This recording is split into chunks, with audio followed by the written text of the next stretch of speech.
Good morning everyone. আজকে একটা interesting recipe বানাচ্ছি, তোমরা দেখতে থাকো। একটা কড়াই দিয়েছিলাম তেল আর ছোট করে কেটে রাখা ফুলকপি আর আলু, আর অন্য একটা কড়াই দিয়েছিলাম সর্ষের তেল, আর ফোড়নে দিয়েছিলাম কালো জিরে আর ওই গোবিন্দভোগ চাল। এটাকে ভালো করে লাল লাল করে ভেজে নেওয়ার পর ভেজে রাখা ফুলকপি আর আলুটাকে দিয়ে দিলাম।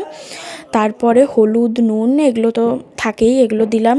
আর একটা মশলা বানিয়েছিলাম, মশলাটাতে ছিল এখানে টমেটো, আদা, জিরে এগুলোকে বেটে, আর গুঁড়োর মধ্যে ছিল লঙ্কা গুঁড়ো, ধনে গুঁড়ো, জিরে গুঁড়ো দিয়ে মশলাটাকে ভালো করে কষিয়ে ওই ভেজে রাখা ফুলকপি আলুর মধ্যে দিয়ে দেওয়ার পর ওটাকে ভালো করে কষিয়ে নিতে হবে যাতে গন্ধ না ছাড়ে মশলা। দেন দিয়ে দিয়েছিলাম জল। তারপরে সিদ্ধ হয়ে যাওয়ার পর চিনি, টমেটো আর ধনেপাতা দিয়ে ভালো করে টেম্পটিং বানিয়ে নিলাম। আর এটা একদম নিরামিষ ওয়েতে বানানো গোবিন্দভোগ চাল দিয়ে ফুলকপির তরকারি, খেতে তো খুব ভালো হয়েছিল। তোমরা নিরামিষের দিন অবশ্যই বানিয়ে দেখবে।